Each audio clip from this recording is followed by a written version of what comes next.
या देवी सर्वभूतेषु मां कूष्माण्डारूपेण संस्थिता। नमस्तस्यै नमस्तस्यै नमस्तस्यै नमो नमः। जय माता दी। आप सभी का हमारे YouTube चैनल पर हार्दिक स्वागत है। नवरात्र के चौथे दिन दुर्गा जी के चतुर्थ स्वरूप मां कूष्मांडा की पूजा और अर्चना की जाती है। माना जाता है कि सृष्टि की उत्पत्ति से पूर्व जब चारों ओर अंधकार था और कोई भी जीव जंतु नहीं था, तो माँ दुर्गा ने इस अन्न यानी ब्रह्मांड की रचना की थी। इसी कारण उन्हें कूष्मांडा कहा जाता है।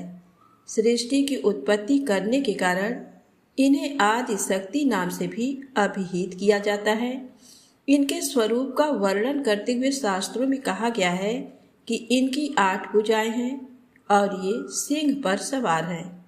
माँ कूष्मांडा के 7 हाथों में चक्र, गदा, धनुष, कमंडल, अमृत से भरा हुआ कलश, बाण और कमल का फूल है तथा 8वें हाथ में जप माला है, जो सभी प्रकार की सिद्धियों से युक्त है। माँ दुर्गा के इस कूष्मांडा स्वरूप की पूजा अर्चना इन मंत्रों से करनी चाहिए। अमृत से परिपूरित कलश को धारण करने वाली और कमल पुष्प से युक्त तेजोमय माँ कूष्मांडा हमें सब कार्यों में शुभदायी सिद्ध हो। माँ कूष्मांडा का मंत्र है, या देवी सर्वभूतेषु माँ कूष्मांडा रूपेण संस्थिता। नमस्तस्यै नमस्तस्यै नमस्तस्यै नमो नमः। माँ कूष्मांडा को मालपुए बहुत प्रिय हैं, इसीलिए नवरात्र के चौथे दिन उन्हें मालपुए का भोग लगाया जाता है। माँ कूष्मांडा की उपासना से भक्तों के समस्त रोग शोक मिट जाते हैं। माँ कूष्मांडा देवी के भक्ति से आयु, यश, बल और आरोग्य की वृद्धि होती है। माँ कूष्मांडा देवी अल्प सेवा और भक्ति से प्रसन्न होती हैं। माँ कूष्मांडा की पूजा से बुध ग्रह मजबूत होता है। इसके लिए आप अपनी उम्र के हिसाब से हरी इलायची देवी माँ को अर्पित करें। उसके बाद उस हरी इलायची को लाल कपड़े में बांधकर अगली नवरात्र तक अपने पास रखें। इससे आपको धन वृद्धि होगी, सुख सौभाग्य की प्राप्ति होगी। माँ कूष्मांडा को चमेली का फूल या पीले रंग का कोई भी फूल चढ़ाने से माता प्रसन्न होती हैं और अच्छे स्वास्थ्य का आशीर्वाद देती हैं। अब आइए सुनते हैं माँ वैष्णो की पावन कथा। सनातन धर्म को मानने वाले माता वैष्णो देवी की महिमा गाते नहीं थकते हैं। हमारे धर्मशास्त्रों में कलयुग में लोगों के कष्ट हरने के लिए देवी देवताओं के नाम जप के साथ साथ कथाएं भी बेहद उपयोगी बताई गई हैं। बस मन में सच्ची श्रद्धा होनी चाहिए। प्रभु कृपा, माँ भगवती की कृपा अवश्य होती है। वैसे तो माता वैष्णो देवी से जुड़ी कई कथाएं हैं, पर जो कथा सबसे प्रचलित है वह आइए सुनते हैं। कटरा से कुछ दूरी पर स्थित हंसाली गांव में माँ वैष्णवी के परम भक्त श्रीधर रहते थे। वे निसंतान होने से दुखी रहते थे। एक दिन उन्होंने नवरात्रि पूजन के लिए कुंवारी कन्याओं को बुलवाया। माँ वैष्णो कन्या वेश में उन्हीं के बीच आ बैठी। पूजन के बाद सभी कन्याएं तो चली गईं, पर माँ वैष्णो देवी वहीं रहीं और श्रीधर से बोली, सबको अपने घर भंडारे का निमंत्रण दियाओ। श्रीधर ने उस दिव्य कन्या की बात मान ली और आसपास के गांव में भंडारे का संदेश पहुंचा दिया। वहां से लौटकर आते समय गुरु गोरखनाथ और उनके शिष्य बाबा भैरवनाथ जी के साथ उनके दूसरे शिष्यों को भी भोजन का निमंत्रण दिया। भोजन का निमंत्रण पाकर सभी गांववासी अचंभित थे कि वह कौन सी कन्या है जो इतने सारे लोगों को भोजन करवाना चाहती है।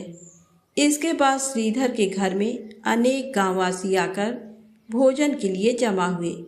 तब कन्या रूपी माँ वैष्णो देवी ने एक विचित्र पात्र से सभी को भोजन परोसना शुरू किया। भोजन परोसते हुए जब वह कन्या भैरवनाथ के पास गई तब उसने कहा कि मैं तो खीर पूड़ी की जगह मांस खाऊंगा और मदिरा पान करूंगा। तब कन्या रूपी माँ ने उसे समझाया कि ये ब्राह्मण के यहाँ का भोजन है, इसमें मांसाहार नहीं किया जाता। किंतु भैरवनाथ ने जानबूझकर अपनी बात पर अड़ा रहा। जब भैरवनाथ ने उस कन्या को पकड़ना चाहा, तब माँ ने उसके कपट को जान लिया। माँ वायु रूप में बदलकर त्रिकुटा पर्वत की ओर उड़ चली। भैरवनाथ भी उनके पीछे गया।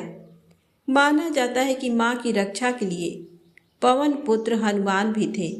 हनुमान जी को प्यास लगने पर माता ने उनके आग्रह पर धनुष से पहाड़ पर बाण चलाकर एक जलधारा निकाली और उस जल में अपने केश धोए। आज ये पवित्र जलधारा बाण गंगा के नाम से जानी जाती है। इसके पवित्र जल को पीने या इसमें स्नान करने से श्रद्धालुओं की सारी थकावट और तकलीफें दूर हो जाती हैं। इस दौरान माता ने एक गुफा में प्रवेश कर 9 माह तक तपस्या की। भैरवनाथ भी उनके पीछे वहां तक आ गया। तब एक साधु ने भैरवनाथ से कहा कि तू जिसे एक कन्या समझ रहा है वह आदि शक्ति जगदम्बा है, इसलिए उस महाशक्ति का पीछा छोड़ दे। भैरवनाथ ने साधु की बात नहीं मानी। तब माता गुफा की दूसरी ओर से मार्ग बनाकर बाहर निकल गईं। ये गुफा आज भी अर्धकुमारी या आदि कुमारी या गर्भजून के नाम से प्रसिद्ध है। अर्धकुमारी के पहले माता की चरण पादुका भी है। ये वह स्थान है जहाँ माता ने भागते भागते मुड़कर भैरवनाथ को देखा था। गुफा से बाहर निकलकर कन्या ने देवी का रूप धारण किया। माता ने भैरवनाथ को चेताया और वापस जाने को कहा, फिर भी वह नहीं माना। माता गुफा के भीतर चली गई। तब माता की रक्षा के लिए हनुमान जी गुफा के बाहर थे और उन्होंने भैरवनाथ से युद्ध किया। भैरव ने फिर भी हार नहीं मानी। जब वीर लंगूर निढाल होने लगा, तब माता वैष्णवी ने महाकाली का रूप लेकर भैरवनाथ का संहार कर दिया। भैरवनाथ का सिर कटकर भवन से 8 किलोमीटर दूर त्रिकूट पर्वत की भैरव घाटी में गिरा। उस स्थान को भैरवनाथ के मंदिर के नाम से जाना जाता है। जिस स्थान पर माँ वैष्णो देवी ने हठी भैरवनाथ का वध किया, वह स्थान पवित्र गुफा अथवा भवन के नाम से प्रसिद्ध है। इसी स्थान पर माँ महाकाली दाएं, माँ महासरस्वती मध्य और माँ महालक्ष्मी बाएं पिंडी के रूप में गुफा में विराजमान है। इन तीनों के सम्मिलित रूप को ही माँ वैष्णो देवी का रूप कहा जाता है। कहा जाता है कि अपने वध के बाद भैरवनाथ को अपनी भूल का पश्चाताप हुआ और उसने माँ से क्षमा दान की भीख मांगी। माता वैष्णो देवी जानती थी कि उन पर हमला करने के पीछे भैरव की प्रमुख मनसा मोक्ष प्राप्त करने की थी। उन्होंने न केवल भैरव को पुनर्जन्म के चक्र से मुक्ति प्रदान की, बल्कि उसे वरदान देते हुए कहा कि मेरे दर्शन तब तक पूरे नहीं माने जाएंगे जब तक कोई भक्त मेरे बाद तुम्हारे दर्शन नहीं करेगा। उसी मान्यता के अनुसार आज भी भक्त माता वैष्णो देवी के दर्शन करने के बाद करीब 2.25 किलोमीटर की खड़ी चढ़ाई करके भैरवनाथ के दर्शन करने जाते हैं। इस बीच वैष्णो देवी ने 3 पिंड सिर सहित एक चट्टान का आकार ग्रहण किया और सदा के लिए ध्यान मग्न हो गई। इस बीच पंडित श्रीधर अधीर हो गए। वे त्रिकुटा पर्वत की ओर उसी रास्ते आगे बढ़े जो उन्होंने सपने में देखा था। अंततः वे गुफा के द्वार पर पहुंचे। उन्होंने कई विधियों से पिंडी की पूजा की, अपनी दिनचर्या बना ली। देवी उनकी पूजा से प्रसन्न हुई।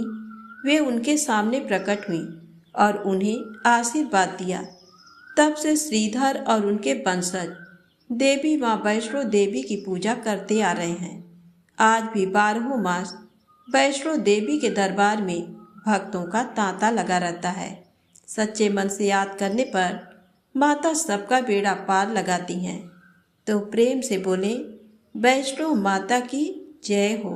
अब आइए सुने ज्वालामुखी माता की पौराणिक कथा। ये कथा अकबर और माता के परम भक्त ध्यानु भगत से जुड़ी है। ये घटना तब की है जब भारत में सम्राट अकबर का शासन था।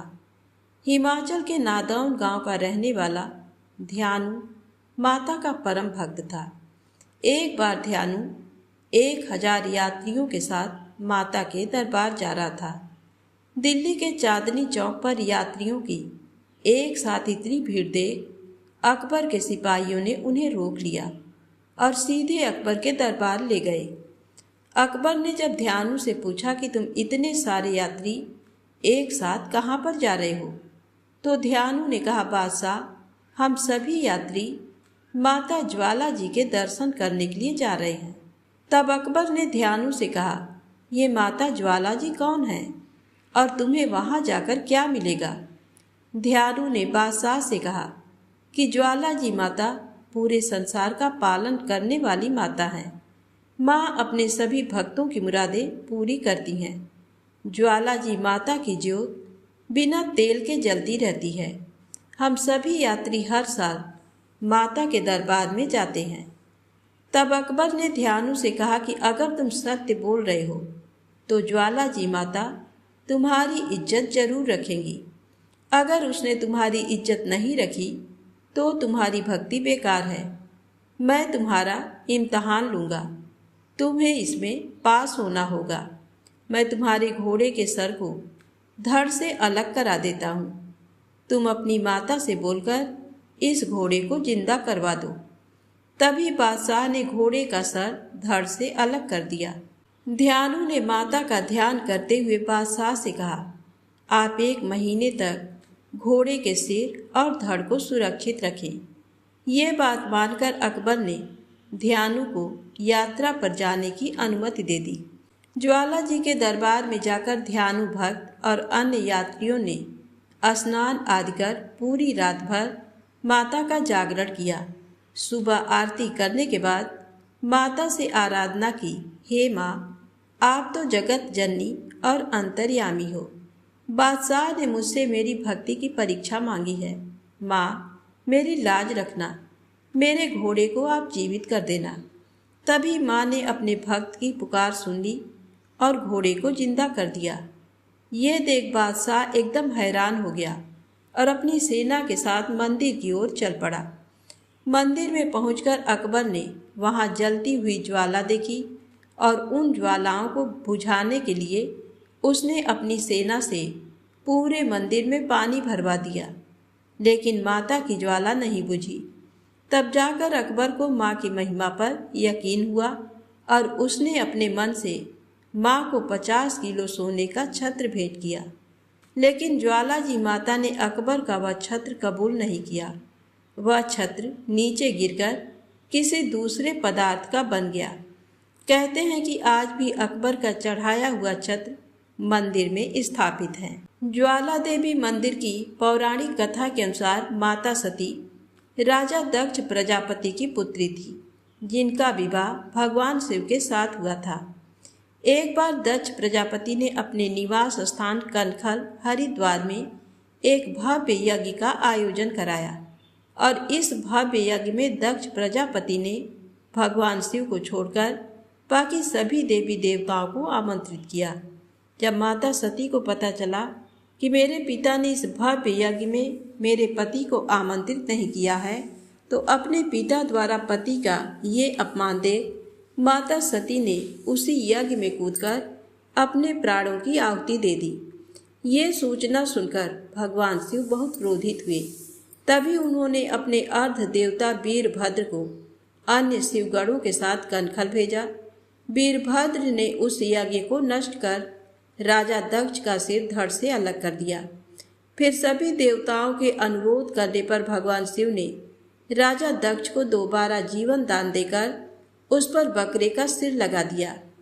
ये देख राजा दक्ष को अपनी गलतियों का पश्चाताप हुआ और भगवान शिव से हाथ जोड़कर क्षमा मांगी। भगवान शिव अत्यधिक क्रोधित होते हुए सती के मृत शरीर उठाकर पूरे ब्रह्मांड के चक्कर लगाने लगे। इसके पश्चात भगवान विष्णु ने अपने सुदर्शन चक्र से सती के शरीर को 51 भागों में विभाजित करा था, जिस कारण से सती के जले हुए शरीर के हिस्से पृथ्वी के अलग अलग स्थानों पर जा गिरे। जहाँ जहाँ पर सती के शरीर के भाग गिरे थे वे सभी स्थान शक्तिपीठ बन गए। जहाँ पर माँ ज्वाला देवी का मंदिर है, इस स्थान पर माता सती की जीभ गिरी थी, इसलिए इस मंदिर की गणना 51 शक्तिपीठों में की जाती है। भक्त यहाँ पर आकर माँ ज्वालामुखी के दर्शन कर उनका आशीर्वाद प्राप्त करते हैं। तो प्रेम से बोलें, ज्वालामुखी माता की जय हो।